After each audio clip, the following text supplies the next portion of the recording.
আসসালামু আলাইকুম, রাজু হচ্ছে আপনাদের সাথে। কি অবস্থা সবার? সো আজকে আমার সামনে যে ফোনটা দেখতে পাচ্ছেন এটা হচ্ছে ওপ্পোর একটা ফোন। এই ফোনটাতে সমস্যা হচ্ছে এই ফোনটা অটো রিস্টার্ট নেয়। মানে কিছুক্ষণ পর ফোনটা যখন আমরা চালু করি অনেক সময় দেখা যায় সাথে সাথেই রিস্টার্ট নেয়, আবার অনেক সময় দেখা যায় কিছুক্ষণ পরে রিস্টার্ট নেয়। সো আজকের এই ভিডিওতে আমরা এই ফোনটার এই সমস্যাটির সমাধান করার চেষ্টা করব।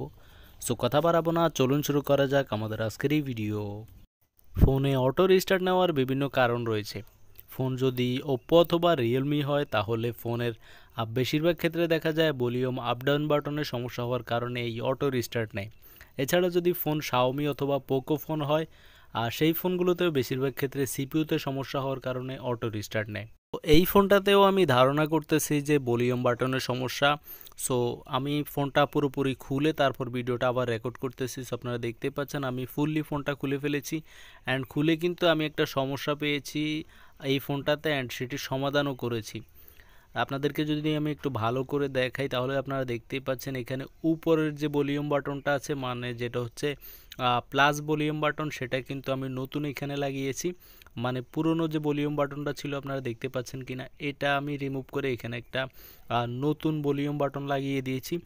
এই ভলিউম বাটন থেকেই মূলত সমস্যা, যার কারণে ফোনটা অটো রিস্টার্ট নিচ্ছিল। এই ভলিউম বাটনের ভেতরে পানি ঢুকে গেছে কোনো কারণে, যার কারণে ভিতরে শর্ট হয়ে গিয়েছে। এজন্যই আসলে ফোনটা কিছুক্ষণ পর পর বন্ধ হচ্ছে চালু হচ্ছে, বন্ধ হচ্ছে চালু হচ্ছে। সো এই সুইচটা চেঞ্জ করে দেওয়ার পর আশা করি আমাদের সমস্যাটির সমাধান হয়ে গিয়েছে। সো এখন আমরা চালু করে দেখব যে আমাদের ফোনটা পুরোপুরি চালু হয়েছে কিনা। আমি এর আগেই কিন্তু এটা কমপ্লিটলি চেক করে তারপর ভিডিওটা বানাচ্ছি। সো আমরা এখন চালু করে দেখব যে কী অবস্থা, আমাদের সমস্যাটির সমাধান হয়েছে কিনা।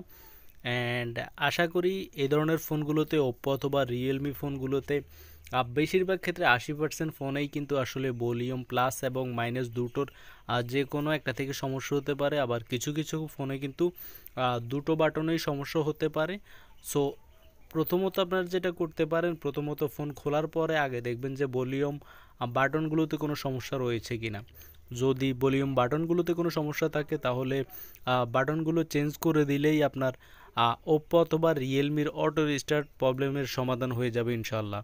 এছাড়াও এই ধরনের রিস্টার্ট সমস্যা বিভিন্ন কারণে হয়ে থাকে, বিশেষ করে চার্জিং পোর্টে অনেক সময় লাইন শর্টিংয়ের কারণে অটো রিস্টার্ট প্রবলেম হয়। এছাড়াও ফোনের বিভিন্ন কারণে আসলে অটো রিস্টার্ট প্রবলেম হয়। সো এই এক ভিডিওতে আপনাদেরকে আসলে বোঝানো সম্ভব না যে অটো রিস্টার্টের বিভিন্ন কারণ।